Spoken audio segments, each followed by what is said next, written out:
Lo hemos logrado. Bien, bueno, volvemos. Entonces, voy a ir más rápido.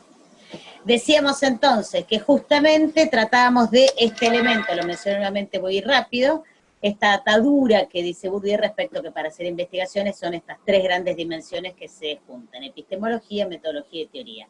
Y que siempre todo lo que queremos investigar tiene que ver con una problemática teórica. ¿Por qué me ato en esta idea de que es una problemática teórica? Esa problemática teórica, ¿sí?, tiene que ver con los aspectos de alguna realidad que queremos analizar y observar. Ahora bien, una cosa que siempre queremos hacer es medir algo, ¿sí?, conocer a partir de alguna medición. Pero esa medición en ciencias sociales no es sacar un centímetro, sino que es un proceso dialéctico donde se confronta, van a decir Gómez Roja, y unifica a la vez los conceptos con contenidos en proposiciones, objetos o sujetos de una base empírica. Es decir, una noción donde la medición es poder atribuir propiedades a unidades menores, las famosas unidades de análisis. Queremos obtener alguna clasificación a partir de atribuir objetos, ¿sí?, a los objetos valores o estados de cómo están, ¿sí? Es decir, por eso esta idea de propiedades, atribuir propiedades a esas unidades. Esta es la noción de medición. Por eso, justamente, siempre que nosotros hablamos de hacer investigación, y ahora voy por qué estoy mencionando esto, siempre es un proceso en donde se van a atar las cuestiones conceptuales en el famoso marco teórico, ¿sí?, que deviene de perspectivas teóricas que voy a atravesar, y eso me va a permitir seleccionar y definir y determinar las variables sobre las cuales quiero estar diciendo algo. Esa idea justamente es la posibilidad de la unidad teoría-método a través justamente del proceso de medición, es cuando en esa unidad, ¿sí?, es posible la transformación de la información, ya no es información, sino que lo hago observable y a partir de eso es que se puede construir datos, ¿sí? En esa unidad de teoría-método es donde ese proceso de medición tiene la posibilidad de poder transformar la información en observables y que se constituyen en datos. Esta tríada, ¿sí?, de datos, observación con la unidad teórico-metodológica, es donde se apoya toda posibilidad de investigación. La idea de la observabilidad está siempre atada a esta unidad teórica y metodológica. Por eso hablamos de estrategia teórico-metodológica para poder construir los datos. Todo esto justamente viene a idea de que si hay posibilidad de estrategia teórico-metodológica, estamos pensando que queremos alguna estrategia de medición y para eso necesitamos indicadores. Es decir, no hay posibilidad de hacer ningún observable, ningún indicador, si no tengo construcción teórica por sobre lo que estoy trabajando. Y esos indicadores y esa medición tienen estos tres grandes requisitos que ustedes ya vieron: la validez, la fiabilidad y la precisión. Es decir, medir lo que efectivamente quiero medir, que esa validez, que esa medición sea fiable, sea confiable, ¿sí?, donde si yo repito los mismos procedimientos, voy a obtener los mismos resultados. No quiere decir que le pregunte a uno, a otro y todos me contesten lo mismo, sino que se mide exactamente lo mismo, y acá guarda, porque es muy importante, ¿sí?, qué indicador estoy usando, qué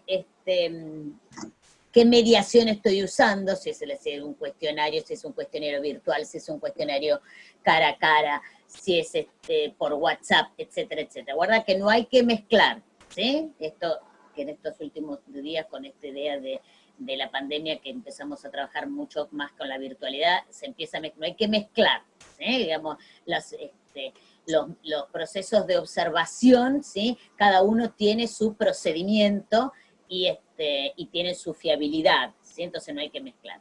Y la precisión, ¿sí?, es decir, la precisión del fenómeno que estoy queriendo trabajar. Que no pueden entrar. ¿Esto para qué me sirve? Para entrar al tema que hoy queremos ver, que podemos decir que hay tres grandes estrategias de medición, ¿sí?, que son las tipologías, que desde la sociología se usa mucho, que son la tipología, la escala y el índice. El índice ustedes ya vieron en método 1 algo del índice, ¿está bien? Hoy vamos a tratar de ver de qué se trata la tipología y la escala, como justamente estrategias de medición. La tipología es claramente uno de los procedimientos, ¿sí?, muy habituales en ciencias sociales y muy habituales en la sociología, ¿sí? La investigación empírica en la sociología ha utilizado y utiliza mucho la construcción de tipologías. ¿Por qué? Porque es una estrategia que me permite alguna clasificación, ¿sí? Me permite clasificar o estructurar, ¿sí?, y resumir atributos en relación a algo.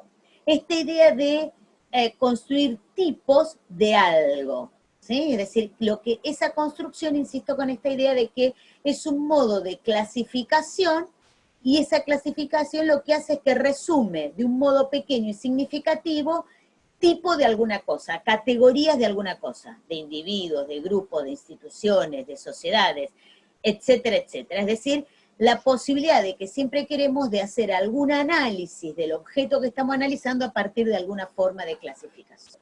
La tipología me permite esto. Por eso es un procedimiento de conceptualización y análisis empírico. Ahora vamos a ver que no solamente puede ser desde la perspectiva empírica, pero sí, insisto, es conceptualización y análisis empírico. Y que entonces me permite establecer la distinción e interrelación entre el contenido, la forma del objeto que yo estoy queriendo trabajar, y de acuerdo al modelo teórico y metodológico desde el que estoy trabajando. Y acá por eso es que arranqué hablando de la relevancia que tiene, ¿sí?, la problemática teórica.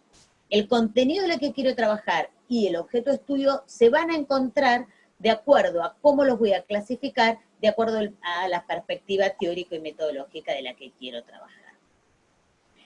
En el texto que ustedes tienen de Cohen y Gómez Rojas, justamente ellos van a decir respecto a las tipologías, retomando a McCain, que son un recurso útil porque ordenan, es como un ordenador del proceso teórico especulativo, de las características más abstractas, para poder hacer un análisis de lo real a partir de contrastación empírica, ¿sí? Y ahí van a decir, bueno, uno podría pensar dos grandes fuentes posibles. Todos recordarán, si no me equivoco en sociología en general, si no me corrigen, cuando leyeron a Weber y los tipos ideales. Es decir, que desde la teoría, ¿sí?, hay tipos más generales como en forma sustancial, que son los famosos tipos ideales de Durkheim. Durkheim elabora, ¿sí?, una relación donde habla de esos tipos ideales que no existen, no tienen base empírica, pero les sirve justamente como un modo de acercarse para poder comprender luego las bases empíricas. Y la otra posible fuente, van a decir Cohen y Gómez Rojas, son justamente los tipos construidos a partir de casos particulares, es decir, a partir de la base empírica, de la construcción empírica.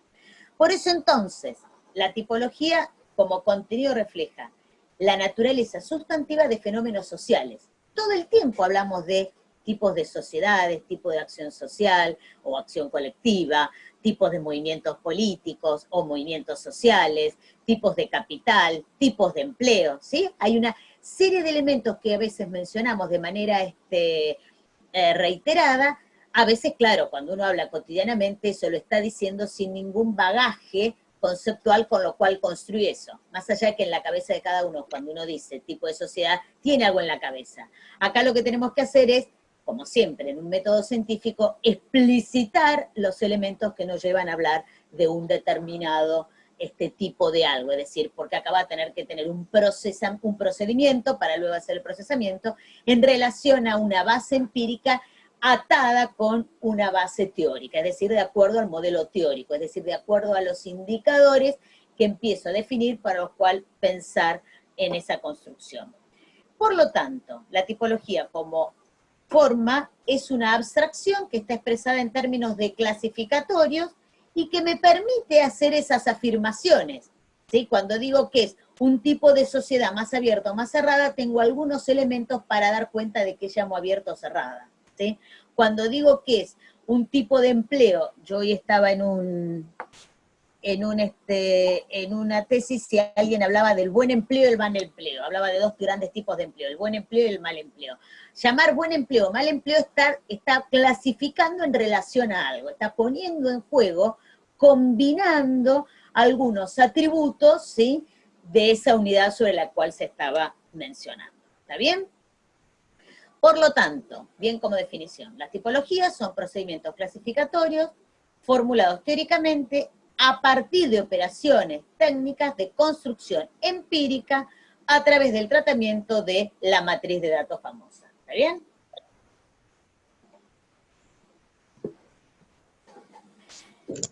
¿Cuáles son los atributos que tienen las tipologías y las diferencias con esas otras estrategias que mencionamos hoy de entrada, que podría ser la escala o el índice, porque mencionamos 3 grandes tipos de formas de medición? En el texto de Connie Gómez Roja y Ribeiro, ellos mencionan algunas distinciones y atributos que dicen, por un lado, que la tipología tiene como especificidad, ¿sí?, que es diferente a tanto a la escala como al índice, que utiliza variables, ¿sí?, de carácter nominal, ¿sí? Puede utilizar variables de carácter nominal. ¿Ustedes se acuerdan en método 1 cuando veían el nivel de medición de las variables? Bueno, en este caso, las variables pueden ser, ¿sí?, usa variables de tipo nominal. En cambio, la escala, como los índices, como son justamente medidas resumen, requieren que las categorías de las variables tengan algún orden, tienen que ser por lo menos ordinales para poder cumplir esa condición de aditiva, ¿sí?, que agrupa esos indicadores. En cambio acá puede usar variables de carácter nominal. Por eso yo dije empleo bueno, empleo malo, cuando hice recién les contaba una conversación de hoy. El otro elemento es que la construcción final de la variable no es la suma de cada indicador, ¿sí? No es que sumo indicadores y en relación a eso me pasa algo y tengo un resultado, como en tal caso sí podría suceder con el índice, sino que es una relación de combinación de indicadores, ¿sí? Se combinan los indicadores. Y el tercer elemento que menciona es la posibilidad justamente de combinar los indicadores, y esa combinación me lleva y me da espacio a poder hacer lecturas de carácter teórico, ¿sí?, de esos resultados que me llevan a esa combinación, ¿sí? Y esas lecturas teóricas me permiten profundizar conceptualmente sobre esas nuevas categorías que estoy construyendo al armar esa nueva clasificación, ¿sí? En cambio, justamente, la escala y los índices tienen un procedimiento diferente donde el análisis está puesto justamente en otro lugar de la variable, porque hay ahí no es combinación, sino que tiene que ver con suma de cosas, ¿sí? Entonces, análisis diferente. Por lo tanto, las tipologías pretenden reflejar la naturaleza de fenómenos sociales determinados. Por eso esta lógica de tipos de, ¿sí? Clasificar a partir de tipo de algo, ¿sí? Construcción, ¿sí?, que me clasifica y me conceptualiza algo en relación a mi unidad. Por eso ustedes todos recordarán esta idea de Durkheim, que él habla, que él arma, ¿sí?, para poder tratar de ver la estructura social de ese momento. Él habla de tipos de suicidio. Entonces la tipología le resulta un instrumento válido, certero, efectivo para poder dar cuenta de un tipo de sociedad de ese momento, que era lo que finalmente a él lo preocupaba, digo, no el suicidio en sí mismo. Entonces esa tipología pasa a ser un instrumento clasificatorio que le sirve para poder dar cuenta de ese momento social. Y si recuerdan, él hablaba de estos tipos de suicidio, hablaba del altruista, del tipo egoísta, del tipo anómico y del fatalista. Ahora miren cuando él define eso. Cuando él dice el egoísta, que lo definitorio es la escasa integración social, tiene lugar cuando un individuo está aislado o cuando sus vínculos con un grupo se debilitan o se rompen. Es decir, que en ese tipo lo que hace es una combinación de atributos, una combinación de indicadores que le permite esa clasificación y a partir de su perspectiva teórica lo denomina egoísta. ¿Está bien? Y esa misma noción, esa categoría de egoísta, lo que también le permite es una conceptualización de eso que está diciendo. Porque no es lo mismo el tipo de suicidio egoísta que el anómico, que el altruista, porque ahí adentro hay una combinación de elementos que clasifican a ese suicidio y que le sirve luego para decir algo de esa estructura social. El anómico dice que las personas se quedan sin normas debido a un rápido cambio en la sociedad o la inestabilidad. Fíjense ahí que ¿qué está combinando Durkheim para poder hablar de este anómico?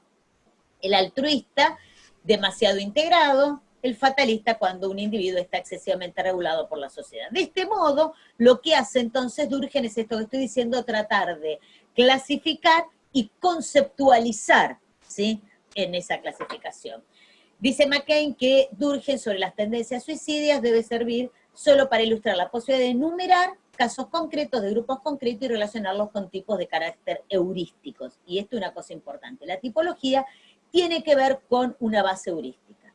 Cuando el analista puede detectar la variación de la incidencia del tipo en varios grupos, puede entonces formular algunos enunciados generales acerca de esos grupos, esta combinación. Por eso McCain entonces, fíjense, y vuelvo con el inicio de esta presentación, pone el énfasis en la centralidad de la teoría y en cómo el dato resulta de ese proceso productivo que involucra la instancia conceptual, la metodológica y la empírica. ¿Ok?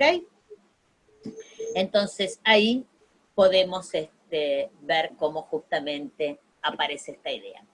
Entonces la tipología es un instrumento de operativización conceptual que se construye de forma articulada entre teoría y empiria. Lo que pretende es definir, estructurar y medir la complejidad multidimensional de los fenómenos sociales, y quiero subrayar esto, porque siempre lo que nos interesa son justamente la complejidad multidimensional de todo fenómeno, y se traduce en la constitución de un conjunto de categorías o tipos a través de la agrupación de un universo de unidades mediante la combinación de características o variables que constituyen ese famoso espacio de propiedades. ¿Se acuerdan cuando ustedes veían, creo que en método 1, no me quiero equivocar, el espacio de propiedades? Entonces se combinan en ese espacio de propiedades atributos de esa unidad, ¿sí? Que hace que pueda ser justamente esta clasificación. El tipo construido, va a decir Gómez Roja retomando a McCain, organiza la experiencia de modo algo diferente del concepto común en cuanto ordena una serie de atributos en una configuración que no se experimenta necesariamente en forma directa y da énfasis a uno o varios de los atributos con fines teóricos. Insisto con esta idea que entonces es una conceptualización heurística, ¿sí? Está determinado por la actividad selectiva y creativa de la persona de la ciencia y su valor es una capacidad explicativa. Esos conceptos con fines descriptivos, comparativos o predictivos, o predictivos puede decirse, es un recurso heurístico, es un sistema de atributos que sirve para comprender el mundo empírico. La comparación y la medición de las aproximaciones empíricas solo revela las desviaciones respecto a esa construcción mental, ¿sí? Y acá es una gran diferencia respecto a la escala del índice. No es una hipótesis, es abstracto por naturaleza, no es una descripción de la realidad, sino que construye justamente esa combinación de elementos, no es un promedio, que ustedes recuerdan que en el índice ahí había sumatorias, no es una formulación de rasgos concretos comunes, sino una combinación de eso. Tiene un significado taxonómico, refiere a formas más significativas, representativas, no es un estereotipo, es una selección intencional y planeada, combina criterios con referencia empírica para comparar casos empíricos y sí es representativo en relación a eso que estoy queriendo decir, ¿sí? Entonces, pero siempre atado a la teoría sistemática sustantiva de donde estoy queriendo trabajar, ¿sí? Me voy a ir un poquito más adelante porque esto de algún modo lo dije, ¿sí? Lo que me hace entonces la tipología y la construcción de la tipología a partir de esa combinación de indicadores que puede utilizarse a partir de técnicas multivariadas, reduce ese espacio de propiedades para alcanzar una cantidad menor, ¿se acuerdan que decíamos es una forma de reducción? Y gana en capacidad analítica, ¿sí? Y una de las formas que se usa a veces para poder determinarlo, porque la tipología se puede usar tanto para hacer análisis con datos cualitativos como con datos cuantitativos, esto no lo dije y es importante saberlo, ¿sí?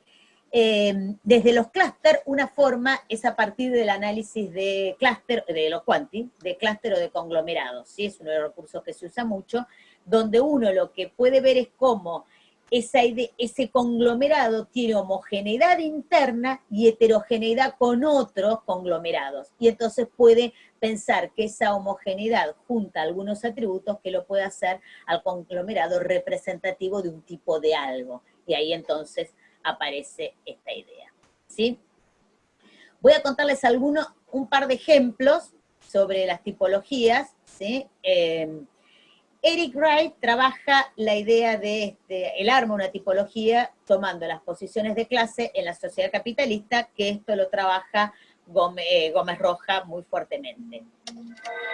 Establece una distinción entre clase y ocupación, ¿sí?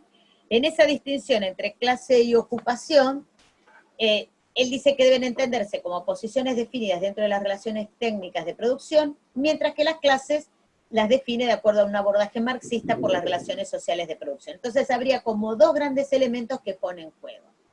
Por otro lado, establece las posiciones básicas en las relaciones de clase del capitalismo, y él habla de la burguesía, a la que caracteriza por poseer propiedades económicas y ejercer el control sobre los medios físicos de producción y la fuerza de trabajo, a la pequeña burguesía y al proletariado, que no tiene trabajo ni propiedad ni control de la fuerza de trabajo. Y entonces, fíjense, esto que aparece acá es esto que nosotros mencionábamos antes, decíamos es el espacio de propiedades. Entonces, aparece en esta combinación de espacio de propiedades los elementos que él definió, ¿sí? Por un lado, el ser propietario o no ser propietario, se ponía en juego, ¿sí? Los contratos del obrero que, contrata obrero si no trabaja, contrata obrero si trabaja, contrata obrero si trabaja, y los bienes de cualificación, y aparece en esta idea, por otro lado, la otra configuración que había armado en relación a la posición y en relación a la autoridad, directivos, supervisores, no directivos.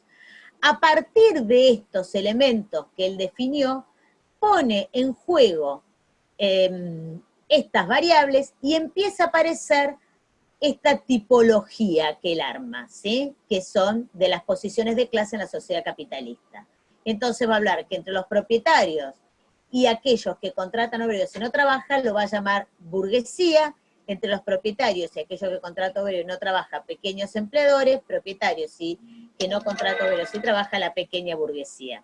De este modo, y no los voy a leer todos para no detenerme, ¿sí? Que pueden, en el texto de Cónigo Marroja está, pero que lo pueden ver, ven que lo que quería marcarles es esta idea, que como en esta combinatoria, ¿sí? En estos espacios de propiedades aparecen elementos en común que me permite esa clasificación, ¿está bien? Y le permite a Allwright poder hablar de las clases en las sociedades capitalistas. Connie Gómez Rojas también trabajó la idea de los tipos de pareja, ¿sí? En relación a la división del trabajo doméstico. Y ella elabora, ¿sí? A partir de los indicadores para pensar los tipos de pareja, ¿sí? Según la división del trabajo doméstico, usa como indicadores lavar y planchar la ropa, comprar los alimentos, limpiar la casa, preparar las comidas. Una cosa importante, que sean estos indicadores y no otros, esto habla solo de dos cosas, que tiene que ver con su base teórica y con lo que definió trabajo doméstico, y que estos son los mejores observables para poder medir división del trabajo doméstico, es decir, que estos son indicadores que ya trabajó, ¿sí? Y que responden a su base teórica, claramente, ¿sí? Lavar y planchar la ropa, comprar alimentos, limpiar la casa y preparar las comidas. Y las categorías que pensó para estos indicadores es esta idea de mayormente la mujer, casi igual o junto a los dos, mayormente el varón. A partir de esta combinación es que elabora estos tipos de pareja, y entonces en ese tipo que ella elabora habla de parejas casi igualitarias y parejas tradicionales. Las cuasi igualitarias, dice que si bien el trabajo puede no llegar a ser igualitario, en las 4 tareas no se produce una concentración de ellas en un solo miembro, ¿sí? Las tradicionales, las parejas están a cargo de las mujeres, salvo en la compra de alimentos en la que participan. ¿Está bien? Entonces, a partir de esos elementos, elabora esta clasificación, esta tipología de parejas, ¿sí? Por lo tanto, acá viene otro ejemplo, una tipología de regímenes políticos, ¿sí? Saguier arma una tipología de régimen político con un método justamente también interesante para ver cómo define estos distintos tipos, y la tipología que aborda trata de mirar la multiplicidad de aspectos de la realidad política a partir de la fenomenología del poder político. Esa es su base, ¿sí?, su modelo teórico. Observando la realidad política, selecciona y acentúa un aspecto presente en toda la sociedad humana. Lo que él llama, ¿no?, aspecto presente en toda la sociedad humana. La existencia inexorable de relaciones de poder, por lo tanto la variable central va a ser para él poder político. Y la variable base con la que intenta construir la tipología es régimen político. Poder político y régimen político. Y entonces ahí, en esa distinción, ¿sí?, cuando operacionaliza eso, para la variable modos y condiciones de acceso al poder, habla de acceso competitivo, acceso parcialmente competitivo y acceso no competitivo. Y para la variable manera y forma en que se ejerce el poder, ejercicio limitado del poder, ejercicio parcialmente limitado del poder, ejercicio ilimitado del poder. Ven que acá quiero repetir una cosa que me parece fundamental. La relevancia de los indicadores. Si yo acá pongo cualquier cosa y defino cualquier cosa, me va a dar la medición cualquier cosa, ¿sí? Y esa medición tiene que ser válida, confiable, fiable, a partir del elemento teórico. Para la variable modos y condiciones de acceso al poder, dijimos que los tres valores son acceso competitivo, acceso parcialmente competitivo y acceso no competitivo. Y para la variable manera y forma en que se ejerce el poder, ejercicio limitado del poder, ejercicio parcialmente limitado y ejercicio ilimitado. Y aquí los combina, ¿ven?, entre ejercicio del poder y acceso al poder. Y entonces va a decir que aquellos regímenes que tienen acceso del poder competitivo en un ejercicio de poder ilimitado, lo va a llamar poliarquía. Los que tienen ejercicio del poder limitado y un acceso al poder parcialmente competitivo, demiarquía. Entre el ejercicio del poder limitado y acceso al poder no competitivo, lo va a llamar monarquía constitucional. Y así aparecen estos 9 espacios de propiedades con esta combinación y lo que él va a llamar tipo de regímenes de políticos, ¿sí? El electivo delegativo, hegemónico delegativo, autoritario, esto que es muy trabajado desde la ciencia política. Pero lo traje para que veamos otro tipo de tipologías que es más de ciencia política. Nosotros también lo trabajamos, pero bueno, digo menos tal vez, ¿sí?, porque es muy trabajo de ciencia política, pero que finalmente es en relación a la combinación de dos elementos teóricos, y se puede construir esa tipología. Para cerrar, tipología, porque no sé la hora que estoy, y quería dar un espacio para consultas. Algunas conclusiones de tipología.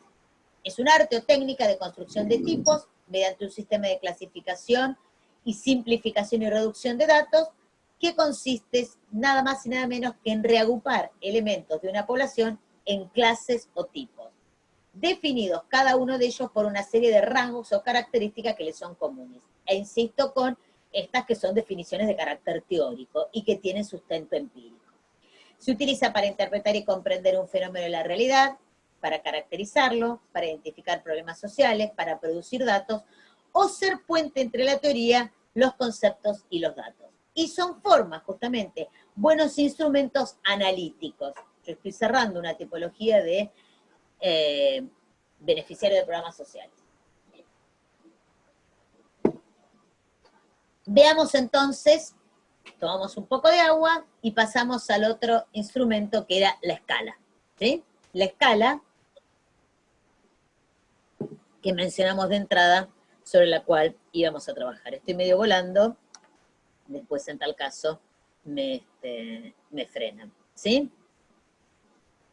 La escala también es un instrumento de medición, pero de carácter estructurado. Se utiliza con recolección de datos primarios, es utilizado para medir variables en un nivel de carácter ordinal a través de un conjunto organizado de ítems que también se la puede llamar sentencias, juicios o reactivos relativos a una variable que se quiere medir. Son presentados a los sujetos sobre lo que uno quiere investigar esos ítems, ¿sí?, con respuestas posibles de aprobación o desaprobación, pero ahí hay continuo, no es blanco-negro, y se pretende a partir de las reacciones de los sujetos, que esas respuestas luego serán ponderadas en términos de intensidad, de grados de acuerdo o desacuerdo con algo, ¿sí? Y esas estimaciones van a hacer que el sujeto se ubique en alguna escala de puntuación en el ítem, y entonces va a pasar a tener mayor o menor grado de presencia de un atributo en esa variable. Esto es lo que sería como la gran definición que hace Blanco y Alvarado respecto a lo que es una escala. Lo primero que tendría que agregar es que entonces la escala parece que tiene que ver más con una estrategia de carácter cuantitativo, en cambio la tipología dijimos que se puede usar para el abordaje cuanti o quali, ¿sí? No así la escala. Es un instrumento de medición, es una de las técnicas de medición, y es también, si es una técnica de medición, es un intermediario entre la variable y la base empírica sobre la cual quiero medir. Las escalas, me voy adelantando, lo que pretenden medir son actitudes, ¿sí? Las escalas pretenden la medición de actitudes. Los beneficios que tienen las escalas es que es un instrumento que permite ordenar las unidades de análisis y establecer diferencias y jerarquías entre, ahí no entre, sino entre ellas, porque se necesita registrar grados de acuerdo o de desacuerdo en relación a algo, ¿sí?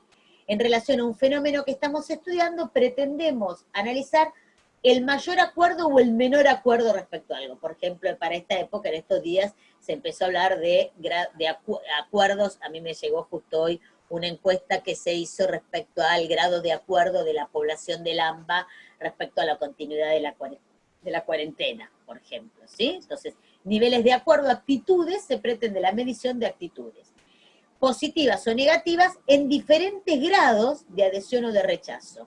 Por eso supone más de un estado, ¿sí? No es blanco o negro, sino que hay estados diferentes. Hay distintos tipos de escala, la de Likert, la de Goodman, la de Oxford, la de Thurston, ¿sí? Nosotros vamos a tratar de mirar hoy la de Likert, que finalmente es la que más usamos, ¿sí? No mide, a ver, acá la bibliografía está un poquito ahí, algunos dicen que sí, algunos dicen que no. Algunos autores dicen que miden opiniones, pero yo me voy a quedar con la perspectiva donde no mide opiniones ni relatos anecdóticos acerca de una experiencia, sino que lo que mide son contenidos latentes que se hacen manifiestos, ¿sí?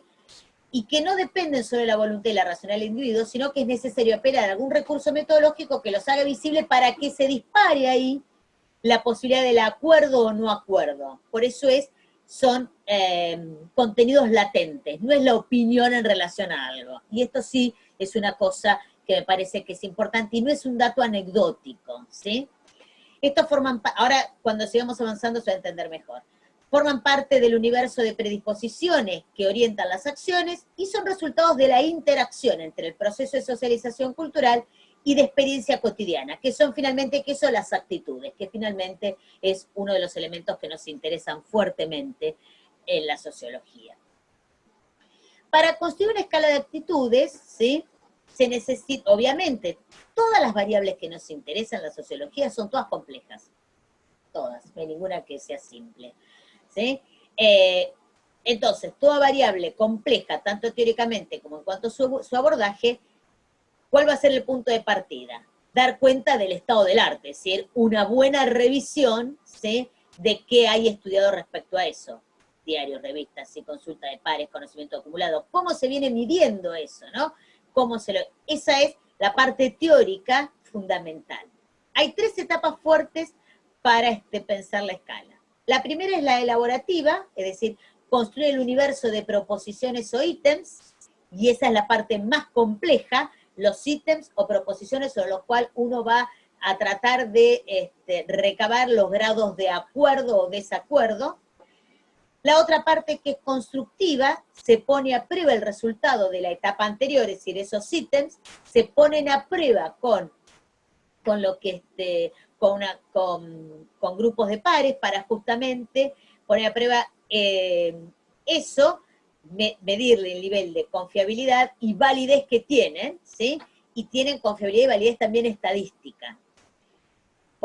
tanto hay que estar muy atento a cómo se construyen esas proposiciones y los ítems. No deben ser en negativos, no deben medir dos cosas lo mismo, o sea, no deben decir, no parten nunca por la negativa, no deben ser confusos, tiene que ser muy clara la consigna, y tiene que haber en ese espectro de ítems, desde lo más favorable a lo menos favorable, ¿sí? Desde lo positivo a lo negativo, tiene que ir en todo ese recorrido. La aplicación se hace uso de la escala como un instrumento de medición para esa variable que yo pretendo medir, ¿sí? Las proposiciones expresan juicios de valor porque justamente a partir de esos juicios de valor es donde el sujeto muestra grados de acuerdo o desacuerdo a esos juicios de valor, ¿sí? Por eso hay que elegir el escalograma. Y debe expresar cada sujeto su grado de acuerdo o desacuerdo. Y lo más conocido son esta idea de, hay autores que dicen puede ser hasta 3 grados de acuerdo, algunos dicen 5, algunos dicen 7. Y en lo que sí muchos coinciden es que deben ser impar, para que justamente pueda haber uno que sea más de carácter, comilla, neutral. Hay toda otra literatura que cuando uno trabaja esto, no como escala de actitudes, sino como escala de evaluación, que no es lo mismo, ¿sí? Como escala evaluativa, esto no es evaluación, sino quiere medir actitudes, entonces ahí sí se pide que sean pares para que no se quede siempre en la del medio. Entonces fíjense ahí la relevancia de acuerdo a qué quiero hacer. Estas son escalas de actitudes. Los más habituales es los grados de acuerdo, medirlos a partir de totalmente de acuerdo, algo de acuerdo, ni de acuerdo ni en desacuerdo, algo en desacuerdo, totalmente en desacuerdo. Cuando ustedes vayan a los manuales van a ver que ahí, en función de las traducciones, de acuerdo a qué país son, puede haber alguna distinción en cómo se nominan estos 5 elementos, ¿sí? Puede ser 5, dijimos que algunos dicen 3, o pueden ser 5. La escala entonces es una forma de reducir datos, tanto el índice como la escala. Dijimos anteriormente que necesitamos variables al menos ordinales. Hay un orden en eso, ¿sí? En cambio, en la tipología dijimos que podían ser nominales, ¿sí? Ordenan las unidades de análisis según una variable específica y lo ordena en relación a algo. Por eso acá aparece el ejemplo de la religiosidad. Puede decir el grado de religiosidad de algo, o de alguien, o de una población, ¿está bien? Desde el muy religioso al poco nada religioso. O prejuicios en relación a algo. La puntuación de una persona en una escala o índice de religiosidad va a indicar la manera relativa de religiosidad de esa persona en comparación con las otras personas que yo estoy analizando, ¿se entiende? Yo lo que hago en esa escala, lo que me ordena a cada unidad en algún nivel, por ejemplo, de religiosidad, algún grado de religiosidad, ¿sí? Son mediciones combinadas de las variables. Sierra Bravo va a decir que las escalas son una disposición conjunta de cosas distintas, pero comunes en algún aspecto. Sierra Bravo va a decir que la escala sociométrica es un instrumento de medida propio de las ciencias sociales, constituido por la disposición conjunta en un cuadro o cuestionario de los distintos elementos o aspectos de una característica o actitud, a los que se le asigna convencional o empíricamente un valor numérico, lo que permite cuantificar el grado de esa característica o actitud que se da en un objeto o sujeto determinado. Por lo tanto, la puntuación del encuestado o encuestada en una escala de religiosidad, por ejemplo, va a estar determinada por las respuestas que esa persona esté dando en las preguntas del cuestionario, donde cada uno de ellos dice algo en relación a su religiosidad, si eso fuera lo que quiero medir, ¿sí? ¿Cómo se hace? Se forma con la asignación de puntuaciones a esquemas de respuesta, reconociendo que algún ítem refleja un grado relativamente bajo de la variable y otro menos bajo, es decir, otros mayores, ¿sí? Bajo y alto, si quiero, mayor o menor. Por ejemplo, aceptar que las mujeres son diferentes que los hombres, bueno, es sin duda una prueba pobre de sexismo comparada con no se debe permitir votar a las mujeres. ¿Se entiende? Que esos son dos ítems que si quisieran medir, y está puesto a propósito la noción de sexismo, serían absolutamente muy débiles para poder medir. El de las mujeres son diferentes a los hombres. En cambio, esta idea de las no se debe permitir votar a las mujeres tiene otro nivel, ¿sí?, de actitud que mide. ¿Me siguen? Entonces ahí es un mejor indicador porque, comillas a la palabra que voy a usar, provoca al otro una reacción diferente. ¿Se acuerdan que decíamos antes? No son opiniones, sino que pretende observar lo latente, provoca ahí una cuestión diferente. Entonces las escalas aprovechan cualquier estructura de intensidad que haya entre esos atributos. Vamos a ver, por ejemplo, si nos interesara conocer el grado en que estamos dispuestos a asociarnos con personas bolivianas. Se podría formular las siguientes preguntas. ¿Está dispuesto a permitir que vivan bolivianos en el país? Y ahí ya pueden aparecer esos grados de acuerdo, ¿sí? ¿Está dispuesto a permitir que vivan bolivianos en su ciudad? ¿Está dispuesto a permitir que vivan bolivianos en su barrio? ¿Está dispuesto a permitir que vivan bolivianos en la casa de al lado? ¿Permitiría que su hijo o hija se casara con un boliviano o boliviana? Fíjense que estos ítems, ¿sí?, estas preguntas, como verán, tienen distintos niveles de intensidad. ¿Está bien? Es lo mismo, digamos, la relación que yo establezco con estas personas, de acuerdo a que va en el país, la otra cosa en la ciudad, otra cosa es en el barrio, otra cosa al lado de mi casa, otra cosa que si se casa mi hijo o mi hija. ¿Se entiende? Hace muchos años, como yo cursé la materia cuando esta era cátedra Randonea contaba una anécdota que le había pasado a él tomando un examen, y entonces estaba poniendo en juego este tipo de escalas, y entonces en ese momento se hablaba de un negro, ¿sí? Está bien que vivan los negros en tu casa, de días de vacaciones con un negro, etcétera, etcétera, pero era en términos personales. ¿Te casarías con un negro? Cuando él estaba haciendo ese final y le estaba preguntando a la alumna respecto a eso, cuando le pregunta a la alumna, ¿te casarías con un negro? Ella le dice, faltaba más. Nunca había entendido que le estaba hablando de una escala, pero ahí sí lo interesante es que justamente hubo una reacción de esto que estamos diciendo, ¿sí?, respecto a la posibilidad de lo latente. O sea, todo era que sí, menos a cuando llegó el momento, te casarías con un negro, faltaba más, ¿sí? Quiero decir, entonces ahí ven que el grado de intensidad de la variable refiere siempre justamente a esa estructura de relación que tiene entre los ítems, donde va desde la mayor relación hasta la menor relación, y que pretenden justamente medir, aludir a ese sentido latente para poder ver de qué se trata y poder medir esa actitud. Por lo tanto, dicho rápidamente, dijimos que existían varios tipos de escalas, las menciono y nos vamos a las de ítem. Las de Likert. A las escalas de Likert, los ítems del cuestionario necesitan esta ordinalidad. La Thurston, en cambio, calificación de ítems a través de jueces, ¿sí?, no de pares, sino de jueces. Por eso dice que no se usa mucho porque es muy cara y demás. Las de Goodman se basan en la noción de que cualquier persona que dé un indicador fuerte a alguna variable también dará indicadores débiles, entonces parte de otro supuesto. Entonces, las escalas de actitudes las empleamos para medir el grado en que se da una actitud o disposición de ánimo permanente respecto a cuestiones específicas de un sujeto determinado, ¿sí?, que es lo que queremos medir. Lo que nos interesa entonces en esta escala es la intensidad del ítem, ¿sí? Queremos revisar las actitudes y la intensidad en que aparecen esas actitudes, ya sea que tenemos la actitud como una idea innata o aprendida. En ninguno de los dos casos se trata de un elemento rígido e inflexible de la personalidad, sino que lo que pretendemos es ver la gama de reacciones, la gama de actitudes que aparecen en nuestra población, porque yo comparo después las respuestas de cada uno. Por eso esto es un modo de mensurar estas actitudes. ¿Está bien? La escala entonces es un instrumento de medición que me permite recolectar datos, ¿sí?, de carácter cuantitativo. Es un tipo de escala aditiva, con lo cual suma cosas en un nivel de medición ordinal. Consiste en una serie de ítems o juicios a modo de afirmaciones, o también antes aparecía a modo de pregunta para ver las reacciones del sujeto.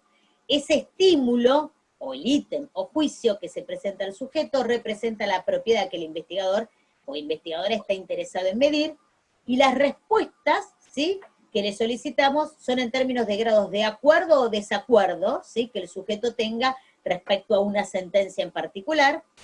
Y acá es esto que dijimos antes, son 5 números de opciones, las respuestas más usadas, ¿sí?, o que también les dije que algunos autores hablan de 3 o de 7. Yo en general en mi experiencia personal, en mis investigaciones, uso 5, no uso más porque 7 me parece como mucho, y 3 a veces parece como no darle espacio, pero también tiene que ver con qué estamos analizando, digo, ¿no? Características que tienen estas escalas. La graduación, atentos con eso, todos los ítems tienen que haber una graduación, ¿sí? Tienen que haber grados diferentes de acuerdo a la actitud que se trate. Vieron que en esas preguntas que yo hice aparecía como, que yo hice no, las tomé de código más roja, había como una lista de cosas donde te permitía desde la mayor relación a la menor relación, es decir, graduación, discriminatividad, esto es otro elemento importante. Cada ítem debe discriminar al otro, ¿sí? Es decir, debe dar cuenta de que deben distinguir y dividir, incluso entre los opuestos, ¿sí?, de modo tal que las personas puedan siempre meterse uno, pero cada uno discrimina al siguiente, ¿sí? Deben ser válidos, ¿sí?, es la aptitud real para medir lo que se pretende medir, y acá voy con esto que decía antes, no hay que redactarlo desde la negativa, deben ser de reacción simple y sencilla, ¿sí?, y deben ser juicios de valor, claramente, ¿tá? Entonces ahí, nada confuso tiene que estar, ¿sí? Acá no aclaren que oscurece, tiene que ser muy ágil. Como cuando vean cuestionario van a ver justamente que las preguntas del cuestionario también tienen que ser muy claras. Seguridad, en las sucesivas aplicaciones a los mismos grupos en situaciones similares, tiene que proporcionar resultados iguales o similares, ¿sí? Por eso decíamos antes, lo llamamos como seguridad, lo llama Sierra Bravo, y que era lo que antes hablábamos como precisión. Unidimensionalidad, la escala refiere a una sola propiedad o actitud. No, y esto sí es importante, no mezclo cosas. Vieron que en esto que vimos recién respecto a la relación con los bolivianos, era siempre relación con los bolivianos, no mezclo ahí entre los bolivianos, y no sé, imagínense que si estoy mirando en relación a discriminación al extranjero, no mezclo en la misma a otro tipo de extranjero, no mezclo, digo, ahí hay que ser muy cuidadoso porque mide, insisto, es unidimensional, mide una sola propiedad o actitud. Son disposiciones hacia la acción manifiesta, expresión de las personas vista como la expresión de o como teniendo efecto sobre el sentimiento, la opinión o la intención, y es una medición indirecta de disposiciones que se simbolizan o se expresan de manera verbal. Por eso decíamos antes que era lo latente. Bajo esta idea de que puede ser el muy de acuerdo, indeciso aparece a veces como el ni de acuerdo y en desacuerdo, o indeciso, en desacuerdo, muy en desacuerdo. Una cosa que ustedes ya lo vieron, pero esto tiene que tener un criterio teórico único, ¿sí? Esto ya lo vieron en método 1, pero nunca está de más repetirlo, ¿sí? Tiene que haber un único criterio teórico. Entonces, ¿qué hace esta escala? Dijimos, mide, ¿sí?, la posición de un sujeto en ese continuo de relación. ¿Qué tengo que tener en cuenta para la construcción? La primera cosa importante, la selección de los enunciados, esos ítems. Cada enunciado debe ser de naturaleza tal que personas cuyos puntos de vista sean diferentes en una determinada actitud reaccionarían diferencialmente ante él. ¿Se entiende? Recuerden esto que vimos en relación con los bolivianos. Personas que piensen diferente o que tengan miradas diferentes, de acuerdo a eso, todos están contenidos en alguno de los ítems. ¿Está bien? El acuerdo en alguno de los ítems. ¿Está bien? Entonces, por eso, cada enunciado tiene que tener justamente todos esos puntos, tienen que estar todos los puntos de vista. Cualquier enunciado que pueda ser respondido de la misma manera por personas con actitud diferente es insatisfactorio. Los enunciados deben ser la expresión de comportamiento deseado y no enunciados de hecho. No le vamos a preguntar lo que él hace, sino comportamientos deseados. Expresar cada proposición en un enunciado claro, conciso y directo. Para cada enunciado se debe usar vocabulario simple, no usar dobles negaciones ni formulaciones complicadas o confusas. Y esto siempre es importante, el lenguaje que se maneja. Para evitar cualquier error espacial o cualquier tendencia a una respuesta estereotipada, parece deseable formular los diferentes enunciados de manera tal que para aproximadamente la mitad de los mismos, un extremo del continuo de actitudes corresponda a la parte izquierda superior o superior de la alternativa de respuesta, y para la otra mitad del extremo del continuo las actitudes correspondan a la parte derecha inferior. ¿Qué quiere decir esto? Que tienen que estar todos los gradientes, desde el muy de acuerdo a muy en desacuerdo, es decir, los ítems deben elaborar todos los posibles niveles de acercamiento a ese objeto que estoy hablando, ¿sí? Y acá aparece que pueden distribuirse de manera aleatoria en los acuerdos y los no acuerdos. No necesariamente como yo se los presenté en los ítems, que era con objeto pedagógico para ver la relación que se establecía en relación al vínculo con una persona particular. El segundo elemento que se hace, hablamos de la construcción de los ítems, es la construcción de la escala. Seleccioné y probar los enunciados deben ser diferenciadores y asignar un valor. Por ejemplo, el muy de acuerdo 1, de acuerdo 2, el indeciso 3, el desacuerdo en 4, el muy desacuerdo en 5. Esto, si acaba el 1 o acaba el 5, tiene que ver con lo que yo estoy midiendo. Porque puede ser que acaba ya 1, 2, 3, 4, 5. Tiene que ver con lo que yo mido, porque después en relación con cómo lo proceso, ¿sí? No hay una fórmula. Tiene que ver con lo que yo veo, con lo que quiera estar trabajando. Hay que reunir afirmaciones, algunos dicen entre 20 o 40, otros dicen entre 30 y 50, pero bueno, hay que probar eso, ¿sí? Reunir las afirmaciones que suponemos expresan ideas positivas y negativas con relación a la dimensión que pretendemos medir, y acá estén atentos a no suministrar demasiada información de los hechos, evitar ambigüedades, no enunciar ideas sobre las cuales todos o nadie concuerde, no colocar expresiones que necesiten ser replicadas, no usar dobles negaciones, ¿sí? Acá esto es una cosa, vieron que yo arranqué diciendo, bueno, los hombres son distintos a las mujeres. Bueno, esa es una afirmación donde todos estarían de acuerdo, entonces no me sirve. Estoy malgastando un ítem, ¿está bien? Entonces yo quiero ver cuál es la mirada que hay respecto a la relación entre varón y mujer. Bueno, ese ítem no me sirve, ¿sí? Entonces ahí, por eso digo, no pongan cosas donde o todos están de acuerdo o todos están en desacuerdo. Eso quiere decir estar muy atentos con los lenguajes y con en cada momento de la historia hay lenguajes y elementos diferentes.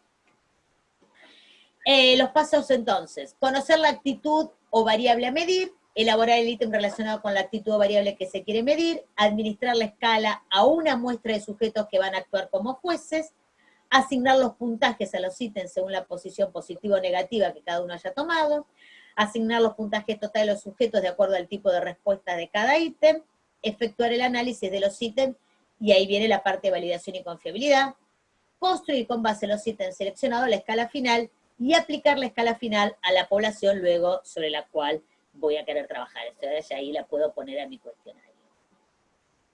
Vamos a ver un ejemplo. Actitud de la población hacia la pena de muerte.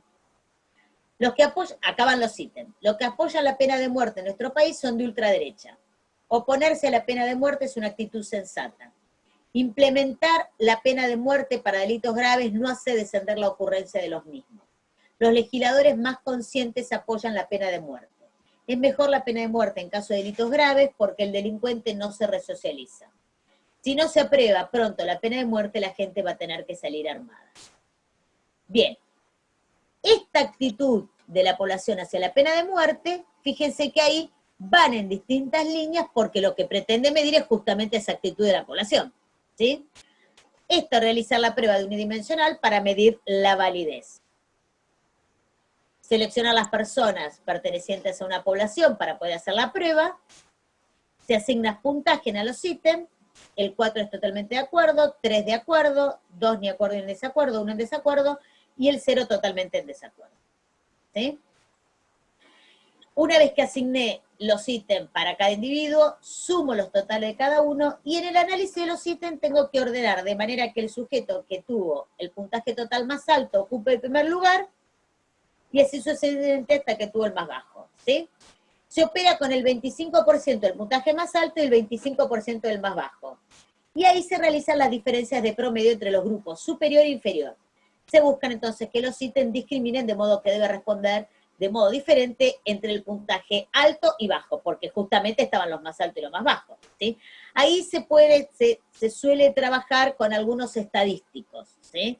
Para poder discriminar mejor esto, que ya los van a ver ustedes más adelante los estadísticos, si no me equivoco, en método 3, y los van a ver algunos de esos. Pero sí quiero que sepan esto, que discriminamos el 25% más alto y el 25% más bajo, y ahí vemos justamente los promedios entre esos grupos, el inferior y el superior, si me discriminó quiénes están ahí adentro. Veamos algún ejemplo. Actitud hacia los hijos. A continuación les voy a leer una serie de frases, me gustaría que me dijera para cada una de ellas si está muy de acuerdo, indiferente, en desacuerdo o muy en desacuerdo, ¿sí? ¿Preferiría no haber tenido hijos? Y fíjense que los muy de acuerdo están en la numeración, porque yo después voy a sumar esto para poder ver los puntajes más altos y los más bajos, ¿está bien? ¿Preferiría no haber tenido hijos? Muy de acuerdo, indiferente, en desacuerdo, muy en desacuerdo. Los hijos han sido una gran satisfacción en mi vida, los hijos vienen con un pan debajo del brazo, los hijos son un problema más que nunca se acaba. ¿Sí? Esos son entonces algunos ítems para ver ¿sí? Las actitudes hacia los hijos. Puede haber algunas más, yo saqué algunos ejemplos para que se entienda un poco cómo cada una de estas va en relación al no tener y al tener hijos. Entonces, se buscan proposiciones afirmativas y negativas representativas de la actitud o concepto que quiere medir una escala de 5 o 7 puntos, habíamos dicho que era, se aplica esa submuestra, se averigua la puntuación dijimos el 25% el más alta, las comparamos, ¿sí? Para ver si existen diferencias significativas. ¿Está bien? El otro elemento, y entonces en función de esas, de eso que surja, ahí veo si me funciona esa escala, porque si me discriminó entre los más altos y los más bajos, que son opiniones diferentes y actitudes diferentes respecto a algo. Entonces ahí sí avanzo con esa tarea. Pero eso siempre hay que probar. El otro elemento que aparece ahí, que es la noción del diferencial semántico, que igual que el formato de la escala de Likert, el diferencial semántico, en cambio de pensar estas graduaciones, este nivel de detalle que podría estar como en la escala, lo que hace este diferencial, tienen que elegir entre dos posiciones, ¿sí? No le interesa tanto la graduación, sino elige entre posiciones. Por ejemplo, supongamos que estamos evaluando la eficacia de una nueva lección de apreciación musical en función de la capacidad que demuestran los sujetos para apreciar la música. Como parte del estudio se desea tocar algunas selecciones y pedir a los sujetos que refieran sus impresiones sobre lo que oyen. Una buena forma de captar estas impresiones sería usar un formato diferencial semántico. Para empezar, se debe determinar las dimensiones en las que los sujetos juzgarán las selecciones, y entonces se necesita encontrar los dos términos opuestos que expresan los extremos de cada dimensión. Pues dijimos que el diferencial semántico pretende medir posiciones opuestas. Supongamos que una dimensión que le interesa es simplemente si los sujetos disfrutan o no de la pieza. En este caso, los términos opuestos serían agradable y desagradable. Ahí el autor ató la noción de disfrute a que el sujeto piense que es agradable o desagradable. Si tuviera la perspectiva teórica que tengo yo respecto a la noción de disfrute, no diría eso. ¿Está bien? Pero ven para que justamente puedan dar cuenta lo relevante de la perspectiva teórica. Del mismo modo, si queremos saber si se consideran las selecciones complicadas o simples, armoniosas o disonantes, ¿sí? Ven que ahí entonces aparecen como opuestos, ¿sí? Como dos grandes opuestos y no como la graduación que existía en la escala de Likert. Entonces, con esto se elabora una hoja de clasificaciones de cada pieza para que los sujetos la puedan completar. Y ahí podría ser este diferencial semántico. Agradable, simple, desonante, tradicional, desagradable, complicada, armoniosa, moderna. Fíjense que están los dos polos, ¿sí? Y entonces cada sujeto va a dar cuenta dónde se ubica, en el lugar que se ubica entre estos dos polos. Ven que se tiene que ubicar en un lugar, no es lo mismo que la otra escala donde justamente establecía una graduación en relación a algo. Acá, en relación a la impresión de la selección musical, se ubica en un lugar en relación a esto, ¿sí? Esto se usa mucho también en política. A ver, en ciencia política a veces, a ver, entre la ultraderecha y la ultraizquierda, ¿usted dónde se ubicaría? ¿Sí? En ideología, ¿no? Entonces ahí hay una serie de números y te tenés que ubicar en relación a eso. También se usa bastante. Entonces, el diferencial semántico es una combinación de asociaciones controladas y procedimientos de escala de fácil construcción, porque es entre, ¿sí?, dos opuestos, ¿sí? Se elabora sobre los fenómenos o personas en estudio, es una escala bipolar, definida por pares, adjetivos antónimos o situaciones contrarias que tengan relación cualitativa con los mismos. Esta técnica, entonces, es una rápida medición de las actitudes generales frente a algo, ¿sí? No es como la escala de Likert donde me da una mayor especificidad, ¿sí? Miden cosas diferentes. Aquí se me da como una mayor especificidad en esta graduación y acá busco una cosa rápida para ver cómo se ubica. Fíjese acá está que les decía, que es parecido al que yo les mencionaba respecto a posición política. ¿Cómo definiría las amistades de su hijo? Coloque una X en una de las 7 posiciones comprendidas entre cada uno de los adjetivos, que son polares. ¿Estudiosos o no estudiosos? Entonces, siempre 1, 2, 3, 4, 5, 6, 7 en este caso, ¿sí? Y entonces, del 1 al 7 va a tener que, en realidad, ¿por qué son 7? Para ver cuánto más cerca, los 3 más cercanos o los 3 más, más lejanos en relación a algo, ¿está bien? Y tiene un medio. Entonces, ahí, para poner una X donde justamente aparece en relación a esos dos polos. Entre desobedientes y obedientes, tímidos o descarados, callejeros o caseros. Como siempre lo dije antes, pero no está de más la reiteración, el público se renueva, no en este caso, pero la relevancia de que estas sean terminologías de uso común, ¿sí? Digo, qué sé yo, en otra época podría ser que se hablara de descarados, pero en el lenguaje nuestro me parece que la noción de descarado no sé si se usa mucho, me parece que no, pero bueno, qué sé yo. Pero por eso digo, eso es muy importante, estar atentos a eso. Entonces, ahí vemos que en ese recorrido, ¿sí?, pueden ubicar ese diferencial semántico, ubicarlo entre los dos polos.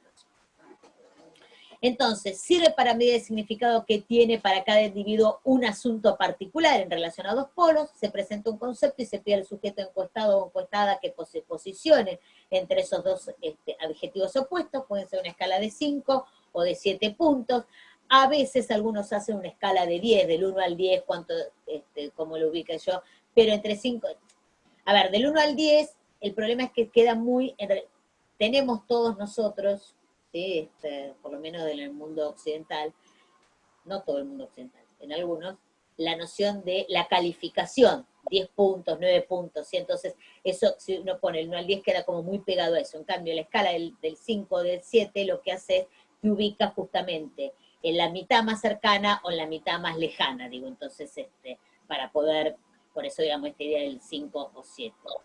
La elección de una u otra está determinada por el objetivo del estudio, es decir, ¿cuándo uso diferencial semántico? Escala Likert, de acuerdo a lo que estoy queriendo analizar. Volvamos a la primer filmina, de acuerdo a mi problemática teórica.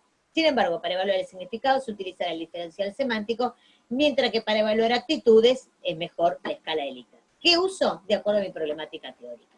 ¿Sí? ¿Y qué quiero saber? Bien, para cerrar, vuelvo a repasar, ¿sí?, los procedimientos para cerrar de la escala de Likert. Las proposiciones deben expresar juicio de valor, se elige de escalograma, deben expresar su grado de acuerdo, que pueden ser con esos 5 ítems como los mencioné. Para elaboración, el procedimiento, el nivel diferenciado de las proposiciones, cada enunciado debe ser de naturaleza tal que las personas, aún estando con puntos de vista diferentes, puedan estar en algún lugar, ¿sí?, tengan siempre una posibilidad de ubicarse. Cualquier enunciado puede ser respondido por cualquier persona, tanto que tenga una actitud a favor, sea favorable o desfavorable. Cada enunciado debe discriminar el otro, ¿sí? Si no discriminan las predisposiciones distintas, no me sirve. Hay que hacer una evaluación semántica para ver las dificultades de comprensión, el lenguaje tiene que ser lenguaje de uso cotidiano, cuidado con no tener dobles significados, tiene que ser significado unívoco, tiene que haber un concepto de equilibrio, es decir, la orientación, intensidad y significado de las proposiciones, no debe haber homogeneidad en la orientación positiva, todo positivo ni todo negativo, debe haber equilibrio entre las expresiones favorables y desfavorables. Hay que evitar reiteraciones conceptuales, y en eso sí hay que ser muy cuidadoso, por eso lo más difícil es armar los ítems. Luego viene el proceso de contrastación, ¿sí? El investigador o investigadora decide cuáles son los ítems que teóricamente supone apropiado para lo que quiere medir. La escala se prueba con una muestra, preferentemente probabilística, pero en principio esa muestra tiene que tiene que representar a el universo de estudio sobre el que yo quiero estudiar. ¿Sí? Eso es muy importante. Una vez administrada se confecciona esa matriz de datos para ver los puntajes que dieron ahí en cada uno. ¿Sí? Para poder aplicar las pruebas de validez y confiabilidad, ¿sí? Para poder medir el nivel famoso de diferenciación de propiedades. A partir de las sumas de valores de cada ítem, se ordena a los jueces, se seleccionan, dijimos, el 25% que tiene más alto y el 25% más bajo, se calcula la media para cada grupo para poder discriminar en función de la diferencia de la media de cada ítem, y ahí aparecen algunos de las medidas estadísticas que se suelen utilizar, el R de Pearson o el coeficiente de mayor determinación que sea mayor a 0,75. Digo, por eso ustedes, R de Pearson, creo que no lo veo, bueno, no lo trabajamos en esta método, pero sí sepan que hay ahí, en cada grupo, tengo que discriminar en función de la media con la que se trabaja. ¿Ok? Se las paso así, la bibliografía que usé para esta, creo no haberme olvidado ninguna, y pido disculpas porque en alguna filmina no está citada la bibliografía.